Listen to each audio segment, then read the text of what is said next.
जय हिंद, नमस्कार। मैं अंबर जैदी स्वागत करती हूँ आप सबका एक बार फिर से हमारे आज के कार्यक्रम में। और एक बार फिर से हमारे साथ मौजूद हैं आज के इस प्रोग्राम में आदित्य सत्संगी जी। बहुत बहुत स्वागत है आपका। जय हिंद, नमस्कार। नमस्कार, नमस्कार। थैंक यू वेरी नमस्कार, मच। आपको नमस्कार। भी दर्शकों को प्रणाम। यस। आदित्य जी, काफी कुछ हमने देखा है कि पिछले 2-3 दिनों में जो कुछ हुआ, काफी फास्ट चीजें बदलती हुई नजर आ रही है।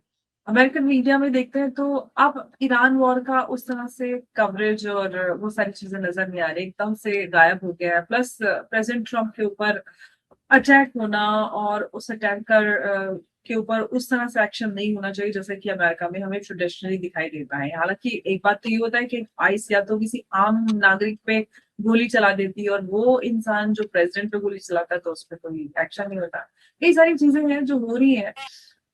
उस पे आपसे मैं बात करूंगी। सबसे पहले तो ये कि अचानक से जो कुछ अमेरिका में हो रहा है, क्या इसके पीछे ये कारण है कि ईरान के साथ जो पीस डील बन नहीं पा रही, इसकी वजह से अब वो एक रिस्पेक्टफुल एग्जिट की तलाश में होता है। अब कहीं ना कहीं अब्रप्ट एक अपना रुख जो कहीं और मोड़ने की कोशिश की जा रही है सिलेक्शन और यहाँ वहां करके। आप कैसे देख रहे हैं इस बदलती हुई situation? Nice question Amar ji. देखिए, सबसे पहले आपको समझना पड़ेगा अमेरिका का nature. America narrative driven politics खेलता है और नैरेटिव में ही पैसा बनाता है। ये अभी से नहीं है, शुरू से है। जैसे आपको याद होगा, मून लैंडिंग मिशन 1969 में was to hide the failures of Vietnam war. Okay, आप उसको कनेक्ट करिए दोनों को। उसके बाद आप इराक वॉर देखिए। इराक वॉर में अगर आप देखते हैं, उस समय Y2K, इराक वॉर उससे पहले भी 91 में हुआ था, फिर 92 में हुआ था। But during the Iraq war anti Japanese movement was going on in the US. 80s में भी चला, 90s में भी चला। सो आप ये हिस्ट्री ऑफ वॉर्स देखिए और अमेरिका का डोमेस्टिक कैंपेन्स देखिए। अब आप देखते हैं कि ईरान का वॉर चल रहा है, लेकिन डोमेस्टिक में आप देख रहे हैं आर्टेमिस 2 लॉन्च हुआ, विच इज मून मिशन। तो आधी पब्लिक मून मिशन में बिजी, आधी पब्लिक बिजी जो है ट्रम्प की हिस्ट्रियोनिक्स, डोमेस्टिक पॉलिटिक्स का। किसी को पता ही नहीं है ईरान में क्या चल रहा है। And the most of the American mainstream media जो रिपोर्ट कर रही है ईरान के बारे में, the evil regime and this and we are beating them, ये बात कर रही है मोस्टली। तो डिस्ट्रैक्शंस पे चलते हैं ये लोग। अब देखिए, टॉक्स फेल हुआ ईरान का और पाकिस्तान के का नेगेटिव रोल भी सामने आ गया। And they move the talks to Russia, hopefully. वो तो ईरान के लिए और भी अच्छी बात है एक्चुअली, बिकॉज एटलीस्ट रशियंस झूठ तो नहीं बोलेंगे या फिर गुमराह तो नहीं करेंगे इनको। सो नाउ सडनली अटैक हो जाता है प्रेस कॉन्फ्रेंस में। अब इसमें दो तीन मैंने तो इसके इतने सारे वीडियोस देखे हैं अमर जी, इन लास्ट 2 दिन में। कुछ वीडियोस में दिख रहा है कि ट्रम्प, अब ऐसा कभी होता है प्रोटोकॉल में कि वाइस प्रेसिडेंट और प्रेसिडेंट बैठे हों और वाइस प्रेसिडेंट को पहले रेस्क्यू किया गया, बाद में वो वीडियो प्रेसिडेंट को बहुत रेस्क्यू किया, वायरल हो रही है। बस सबसे पहले उसको उसकी कुर्सी के सीट पे लेके जा रही और है वो भी लेडी हैंगर के से आरएसएस उठाया, उसको 2 हाथों से उठाया उसको। तो literally। मैं तो भारतीय पॉलिटिशियन देखूंगा, देखो कैसे ट्रीट करते हैं अपने वाइस प्रेसिडेंट को ये लोग। तो की और कुर्सी इमेजिन, एकदम ऐसे। और प्रेसिडेंट खड़े हुए बैठे हुए वहीं पर है और you have right gear, right gear में पुलिस घुसती है और टेबल पे क्लाइम करके वो बीच में पहुंचती है और प्रेसिडेंट वहीं पड़ा हुआ है ये जमीन पे इस समय। तो टोटल ड्रामा बना दिया। इसी वही बोलते हैं ना कि when you hire an actor to be the president, then only acting happens. जैसे रोनाल्ड रीगन के समय में था। Ronald Reagan was very good in giving one liners, अभी मुझे बड़ा अच्छा लगता है। आई लव, एटलीस्ट थोड़ा क्लास तो था रोनाल्ड रीगन में। मेरे को तो उनका जो प्रेस कॉन्फ्रेंस है में 83 में इंदिरा गांधी के साथ, I still remember that press conference. मतलब मैं तो तब बहुत ही छोटा था, I mean I saw it recently. So उसमें वो बोलती है इंदिरा गांधी, अब रोनाल्ड रीगन 6 फुट 4 इंच है, 5 इंच के हैं, और इंदिरा गांधी 5 फीट 2 इंच की हैं शायद, या 3। तो बड़ा हाइट का डिफरेंस है। तो ऊपर देख के बोल रही है वो, you have, people should hear that speech actually, it's from national archives, Ronald Reagan archives में है। बोलते हैं, you have a very new country and we are a very ancient civilization. तो बड़ा स्पष्ट उन्होंने बोला उनको वहां पे। और रोनाल्ड रीगन ये वही, इंदिरा गांधी वही प्राइम मिनिस्टर है जिन्होंने निक्सन को मात दी थी 71 वॉर में, तो वही प्राइम मिनिस्टर है। सो निक्सन को उन्होंने बोला, निक्सन ने बोला था 13 डेज, मैंने शाह को पूछा how many days, 12 and half done, ऐसे करके ऑर्डर दिया था उन्होंने। सो बट यहाँ पे ये पूरा जो हिस्ट्रियनिक्स एक कार्टून बना दिया एक तरीके से व्हाइट हाउस को, और पीछे खड़े होके देख रहे हैं क्या हो रहा है, कैसा रिएक्शन है। और एफबीआई चीफ तो काश पटेल तो ऐसा लग रहा है बोराया से घूम रहा है कि क्या हो गया क्या हो गया, क्या इधर उधर देख रहा है। So very very strange. मैं इस पे वेट करूंगा 2-3 हफ्ते तक या 4 हफ्ते तक, because I totally trust American, हमारे रिसर्चर सोशल मीडिया वाले। हम लोग को इसमें दिमाग खपाने की जरूरत नहीं है, वो अपना काम खुद करेंगे अमेरिकन, और वो तथ्य लेके आ जाएंगे। जैसे बटलर इंसिडेंट का तो क्या बारीकी से उन्होंने एनालिसिस किया हर एंगल से, एंड एंड में जाके sheriff of the Butler County agreed with the findings of the social media guys. तो अभी तो यहाँ पे बहुत भयंकर पब्लिक डिबेट चलेगा। I have never seen so many Instagram reels being prepared so quickly of the entire event, every angle. So there are more than 19,000 videos out analyzing every single picture. And अभी इसके बारे में बोला है, इसका नाम भी बड़ा अजीब है, कोल dash Elon, 3 first names, 3 first names. Paul But anyway, Thomas, he's, Alan Paul Allen, पता नहीं है, Paul Allen Thomas. yeah. So we'll see. Caltech का student है, and can be genuine grievance also, can be a staged, I don't know. लेकिन the way the public reaction is in the US is that it's a fake thing, right? So as of now, क्योंकि आदित्य जी आप देखिए, मतलब president Trump campaigning के दौरान पे भी उन पे अटैक होता है, अब इन्हीं पे अटैक हो रहा है, मतलब बार बार हो रहा है, बार बार ये बच जा रहे हैं, बार बार जो अटैकर है उसको भी, उस पे भी कोई एक्शन नहीं हो रहा। मतलब ऑफकोर्स सवाल उठते हैं, और जो पोल के स्टेटमेंट्स आए हैं उसमें जो वो बोल रहा है कि वहां पे सिक्योरिटी टाइट नहीं थी, सबका ध्यान प्रोटेस्टर्स पे था, और एक दिन पहले किसने चेक इन किया उनको ये भी नहीं पता था। मतलब वो इंडिकेशन ये था कि उन्होंने एक दिन पहले चेक इन किया होटल के अंदर। तो यूएस प्रेसिडेंट किसी होटल में चेक इन करने वाला है या वहां पर आने वाला है, तो मतलब प्रोटोकॉल्स के हिसाब से तो ये होता है कि वो बहुत पहले से चीजें या वो पूरा प्रेमिसेस सैनिटाइज हो जाता है। तो वहां पर ये सिक्योरिटी ब्रीच कैसे हो गया? जनरली मुझे जब प्रधानमंत्री मोदी आते हैं यहाँ पे तो मुझे थोड़ा आइडिया है, क्योंकि वो जब आते हैं तो जिस होटल में रुकते हैं तो no room, no floor and room both are check thoroughly, every room is checked and verified and होता है। अमेरिकन प्रेसिडेंट का भी वही होना चाहिए, because both have similar standards.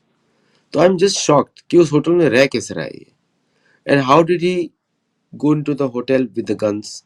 Generally American hotels में जैसे भारत में होता है, हर होटल में दैट टू मल्टीपल वेपन्स, तुम बोल रहा मल्टीपल वेपन्स दिया, और उसके पास शॉटगन थी और 2 पिस्टल्स थी, तो 1 शॉटगन 2 पिस्टल्स। तो अब जब मैं साउंड देख रहा था, there 5 shots fired total.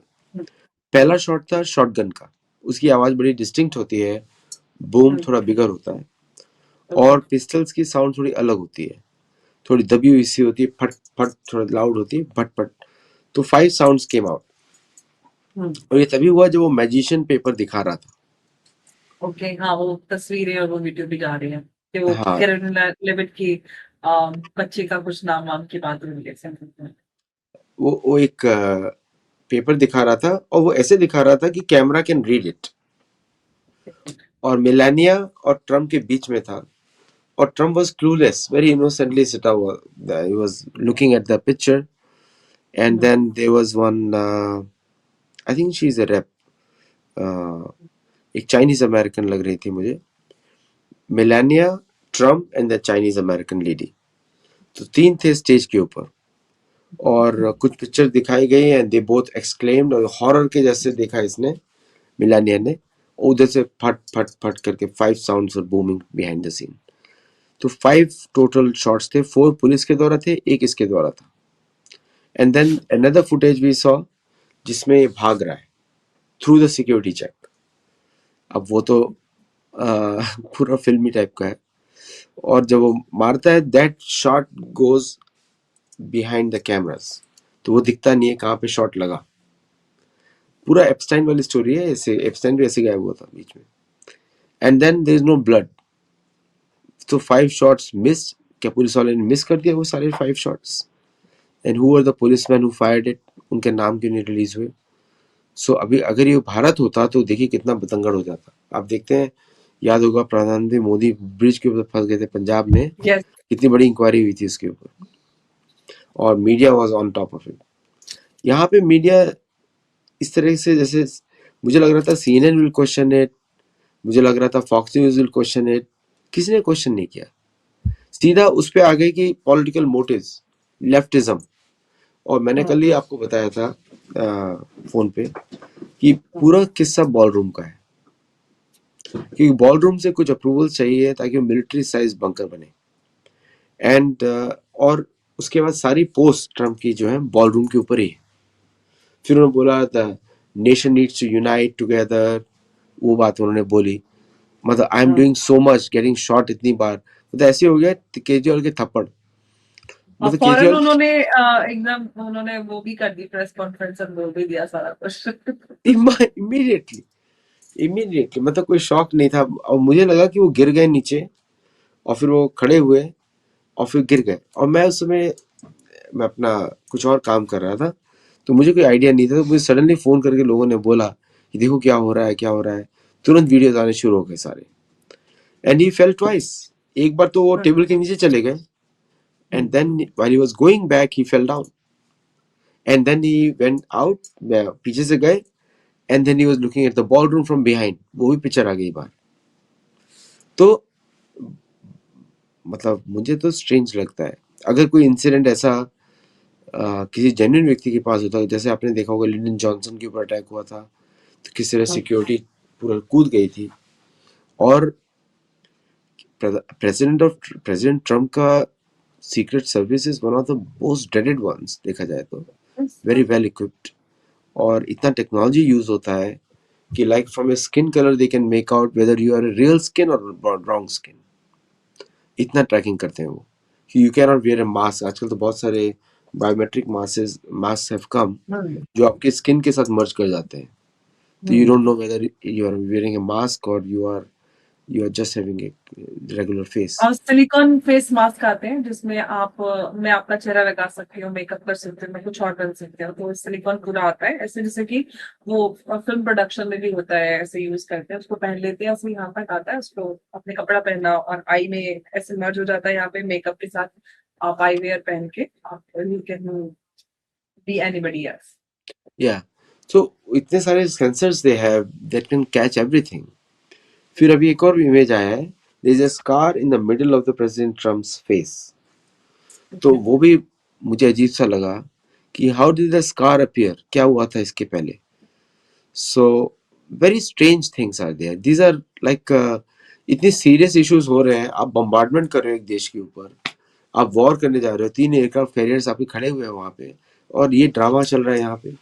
So it raises serious questions. आपने देखा होगा और क्योंकि ट्रम्प, आदित्य जी यहाँ पर अफगानिस्तान, पाकिस्तान, ईरान कोई एंगल अभी तक सामने नहीं आया, कोई कनेक्शन नहीं आया निकल कर इसमें, और फूल का भी स्टेटमेंट है कि भाई मैं ईरानियन एजेंट नहीं हूँ, अगर होता तो ऑफ कोर्स सारी चीजें पता चल गई थी। अब तक कोई ऐसी बात ही सामने नहीं आई, तो फिर कहीं ना कहीं वो जो अपनी बात रख रहा है वो भी जेन्युइन ग्रीवेंसेस है, मतलब जैसे नजर आ रहा है, वो तो खैर आगे पता चलेगा कि आगे इन्वेस्टिगेशन अगर होती है और सारी चीजें पब्लिकली सामने आती हैं। लेकिन अचानक से ये क्यों, क्या ईरान वॉर से एग्जिट करने के लिए, क्योंकि सारा फोकस अब ऐसा लग रहा है इलेक्शंस पर, यूएस मीडिया का हो गया, अब ईरान वॉर पे बात नहीं हो रही है, फिर ये सारा ड्रामा एंड ऑल दैट, क्या कोई एग्जिट नहीं मिल रहा है इसलिए ये सारी चीजें हो रही है, या इसके पीछे कुछ और भी कारण है? देखिए मुझे इसके 2 ऑब्जेक्टिव्स लग रहे हैं। See correspondents dinner generally is a great opportunity for a president to unite everybody. इसमें प्रेसिडेंट का मजाक भी बनाया जाता है by the way, so it's a great opportunity.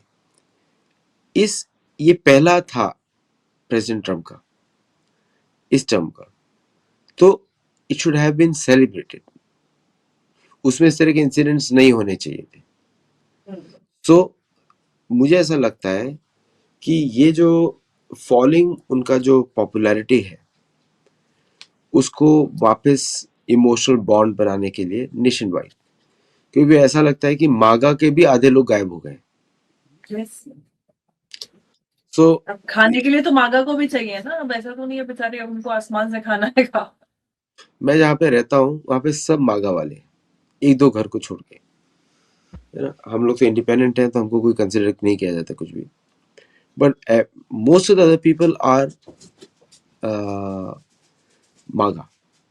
सबके सब जिनसे भी मैं बात करता हूँ generally they say they disillusion with the whole thing with happening with them. Problem क्या हो जाती है कि जब हम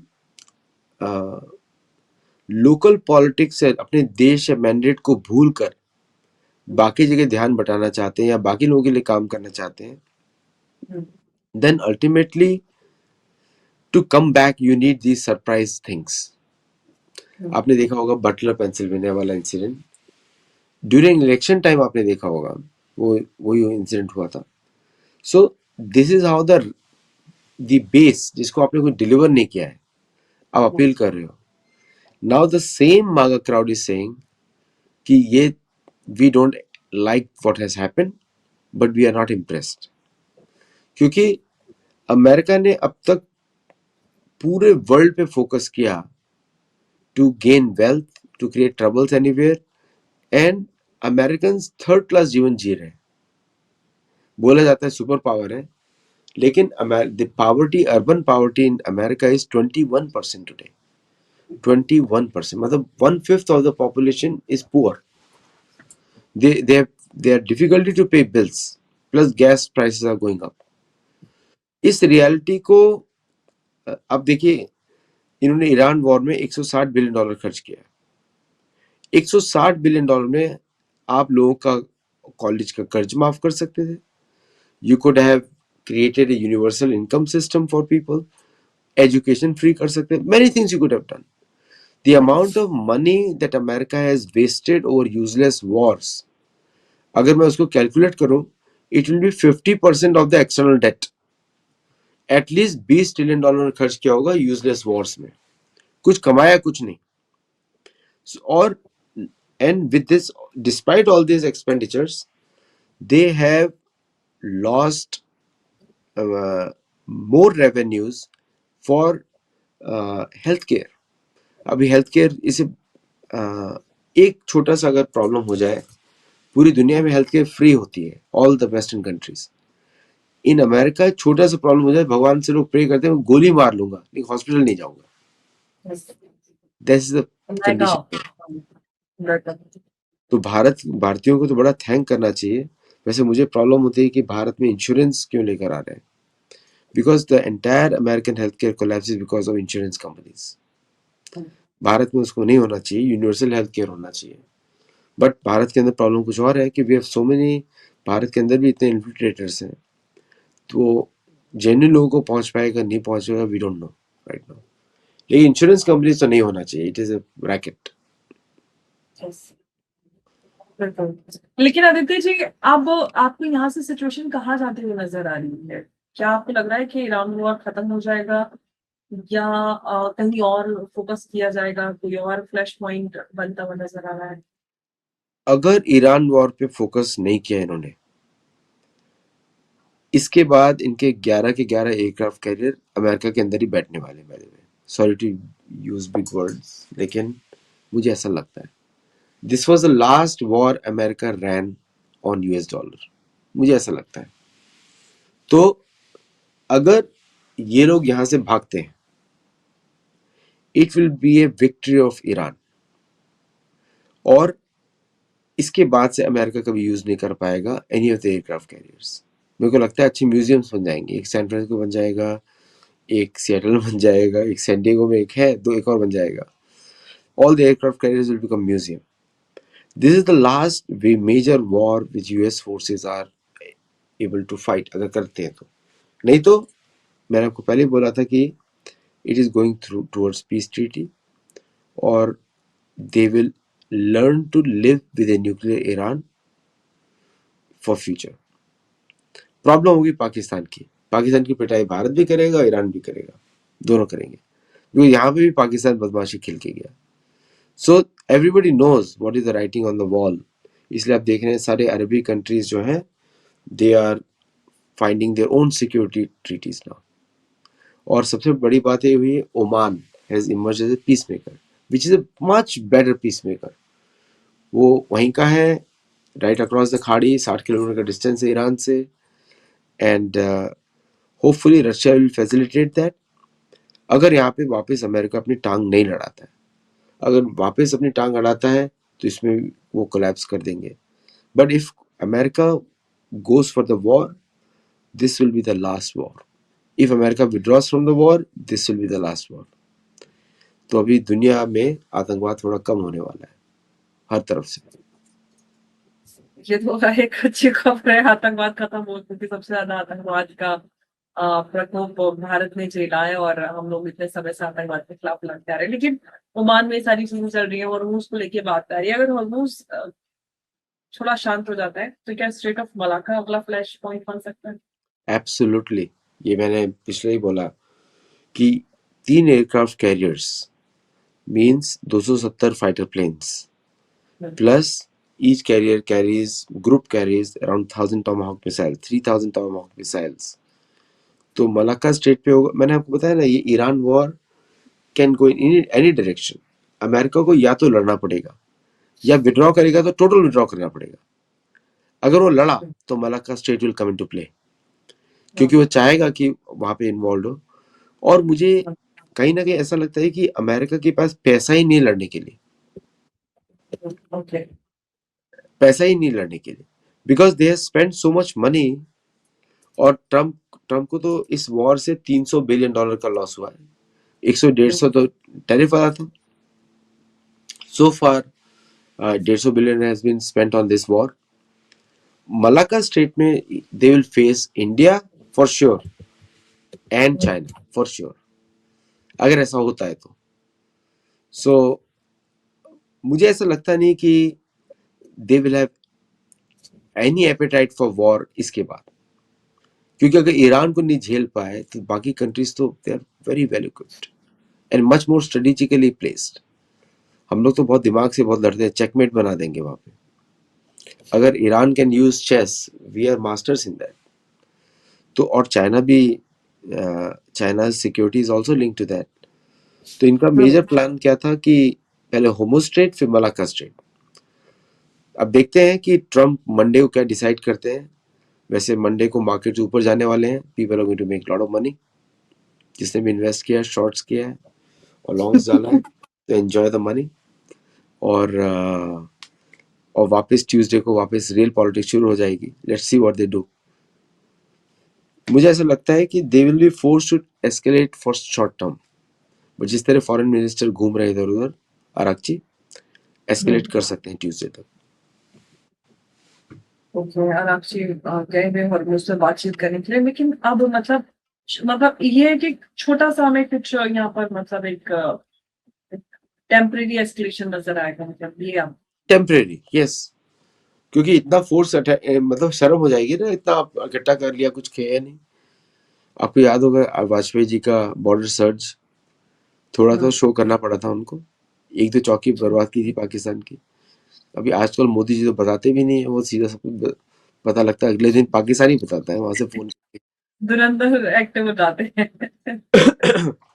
अभी उन्होंने एक किसी आतंकवादी के भाई को भी मार दिया है. जी. नहीं, मोदी जी तो लेट पाकिस्तानी बताते हैं उनको आपने क्यों मारा. हम लोग अपनी तरफ से बोलते ही नहीं है. और बड़ा अजीब सा लगता है मुझे इंडियन मीडिया में, हम लोग नैरेटिव वॉर में हार रहे हैं. अरे भाई, टिकटॉक पे हारना इज वेरी गुड, इंस्टाग्राम पे हारना इज वेरी गुड. उससे कुछ फर्क नहीं पड़ने वाला ऑन द ग्राउंड. BS-022 जो भारत का था, रफाल, वो तो उड़ाया ना उन्होंने रिपब्लिक डे में, जिसे पाकिस्तानी इतना उछल रहे थे. I think the best thing would have been, Modi ji would have said, hello Donald Trump, I am calling from the hell hole country of India to show house the josh. ऐसा बोलना चाहिए था. How's the Josh, Yes. brother? My friend Mod, my friend Trump. How's the Josh? तब मजा आता. थोड़ा troll भी करना चाहिए मजे में. बिकॉज वो जैसे अभी फ्रेंच प्रेसिडेंट ने ट्रोल किया इनको, आपने देखा कि किस तरह ट्रोल किया है उन्होंने फ्रेंच प्रेसिडेंट ने, कि उसने उसको बोला कि ट्रम्प को एक वर्ड उन्होंने यूज किया, दी फॉर द डी से है वो, एनीवे तो उन्होंने यूज किया. अच्छा आदित्य जी, एक बात बताइए, मार्को रूबियो आएंगे फॉरेन मिनिस्टर्स मीट के लिए मई में, क्या प्रेसिडेंट ट्रम्प भी भारत आ सकते हैं? कुछ ऐसा हो सकता है after calling hello hole country America, sorry, India and China, और इनफैक्ट चाइना भी जाना है उनको, दोनों को हेल होल बोल के फिर वो कैसे लेके, कौन सा मुंह लेके जाएंगे चाइना? नहीं, ये तो आप समझे नहीं, एंग्लो सैक्सन बेशरम होते हैं. एंग्लो सैक्सन्स आपको 5 मिनट पहले गाली देके बोलेंगे, फिर बोलेंगे you are a very good person. बेशरम होते हैं वो. अभी उनको मालूम है कि उनका ही बेटी है और कोई, दे आर वेरी, उनके अंदर बिल्कुल भी शर्म नहीं होती. They will still come. India को मना करना चाहिए, इंडिया को बोलना चाहिए कि we are not ready, we have some other priority, जैसे इंडिया मना करता है. But somewhere they have to tell American in the language वो जो उनको समझ में आती है. स्पष्ट भाषा में बात करें. ये जो आपने बड़ा अच्छा इंसिडेंट पॉइंट आउट किया, ये जो समिट होने वाली है ब्रिक्स की भारत में, that is very important because that summit now Bharat is going to go all out. मुझे लग रहा है ऐसा कि now they are going to find alternative currencies to deal in, और इस पे भारत बड़ी तरह एक्शन लेने वाला है. And which is what the plan is. लोग बोल रहे थे ब्रिक्स तो चलने वाला नहीं है, अमेरिका इज नॉट देयर. देखिए, Bharat is not in the favour of dedollarization. Dedollarization is created by Americans, not by Bharat. इसीलिए वो स्टेबल कॉइन लेकर आ रहे हैं. So those who are saying कि डीडॉलराइजेशन भारत कर रहा है, रशिया कर रहा है, चीन कर रहा है, नहीं. प्रेसिडेंट पुतिन ने भी ये बोला, आप ही लोग डॉलर को हटा रहे हो, हम लोग नहीं हटा रहे आपका. And once you withdraw dollar, then naturally we have to fill in with other currencies. और भारत अगर अमेरिका से ट्रेड करना होगा डॉलर से ही करेगा. So BRICS currency is not about dollar de-dollarization. BRICS currency is for facilitating each other's currencies. तो yuan China use करेगा, Bharat rupee use करेगा, रशिया अपना रूबल यूज करेगा, and we will trade through gold. तो कितना gold हमारे पास है 50 kilo का, उसका वैल्यू इतना होता है, इतना हम एक्सचेंज करेंगे. Like this is going to go. और जितना मनी एक्सचेंज होगा तो गोल्ड का वैल्यू तो कांस्टेंट रहता है. So monetary system will be made कि gold becomes the basis for जो भी आपका करेंसी आप यूज कर रहे हो उसके लिए. तो इसलिए ये मीटिंग ब्रिक्स का is going to be very important, और जिसको सबोटाज करने के लिए अमेरिका बहुत कोशिश करेगा बाय द वे. और वो सोचते हैं कि India is the easy chapter और इंडिया इजी क्लोज कर देंगे. I think they need to study history better. 1947 के बाद से आज तक हिस्ट्री पढ़ें तो उनको पैटर्न समझ में आएंगे. Because you don't see the data from in just individual grain, आप डेटा देखते हो पैटर्न्स में. तो पैटर्न आप स्टडी कर लो, चाहे कांग्रेस की गवर्नमेंट हो चाहे बीजेपी की गवर्नमेंट हो, इंडिया हैज बीन कंसिस्टेंट. आप सोचिए धुरंधर का सारा जो प्रोग्राम है इंदिरा गांधी ने शुरू किया था, रिजल्ट आज मिल रहे हैं, है ना. तो इससे कंसिस्टेंट पॉलिसी. ये बात अलग है कि सोनिया गांधी बीच में आ गई और सोनिया गांधी को इटालियन प्रेम है एंड उसको मूर्तियां बेचनी थी इटली में, वो बात अलग स्टोरी है. लेकिन again India came back on track. I K Gujral का फायसको भी सबको मालूम है क्या किया था उन्होंने, but still India came track. This is a consistent patterns of relationship. कभी भी भारतीय एस्टेब्लिशमेंट अमेरिकन पे ट्रस्ट नहीं करता, and this should be written down for all the analyst also. हमारे लिए भी नहीं ट्रस्ट करते. मैं तो बहुत सारा इंटरव्यूज देखता हूँ इन लोगों के, there is no trust over there. इनका ये जो प्लान है वो है कि sell India somehow get tied to America कि लड़ ना पाए इंडिपेंडेंटली. ये एक फोकस है, that India should not be able to fire और फाइट इंडिपेंडेंटली. और दूसरा फोकस है फूड शॉर्टेज इन इंडिया. तो अभी ऑयल का things will be resolve because तेल हर जगह है। जो आपको स्टोरी सुनाई गई थी ना, डायनासोर थे, सड़ते थे, फिर तेल बनता था 3 मिलियन के बाद, सारी झूठी निकली है भाई science. Oil is present in all parts of the earth, somewhere viscosity is high, कहीं पर पतला ज्यादा है, कहीं पर स्वीट ज्यादा है, कहीं पर निकालने में मुश्किल होती है। ओके, सारी स्टोरीज फेक है, मतलब वेस्टर्न साइंस को आप जितना देखेंगे तो यू विल बी शॉक। तो इसलिए अब वो चला गया, तो अब किसको कंट्रोल करना है? Fresh water, water sources. अब आपको ये पता होगा, जैसे ही ईरान ने रडार्स को बर्बाद किया यूएई में, बारिश हो रही है ईरान में, इराक में, टर्की में बाढ़ आ गई।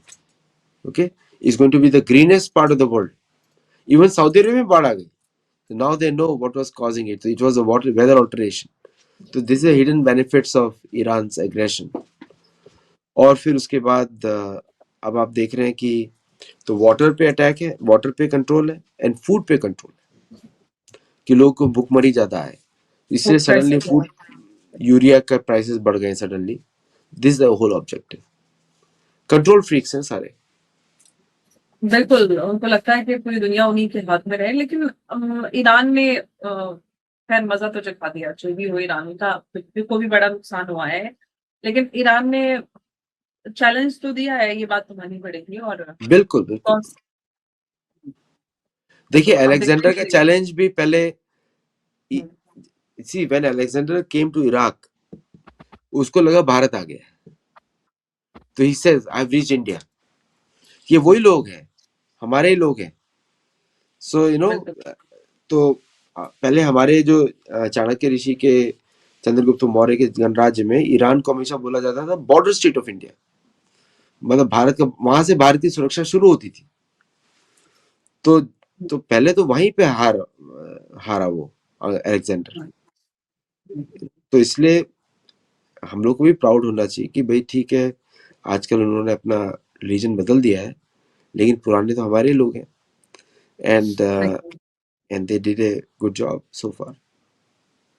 जी बिल्कुल। तो आप देखते हैं कि यूएस मीडिया में जो फोकस शिफ्ट नजर आ रहा है, और साथ ही साथ जो प्रेसिडेंट ट्रम्प के साथ शूटिंग इंसिडेंट हुआ, उसके पीछे की आगे जो कहानियां हैं वो निकल कर सामने आएंगी।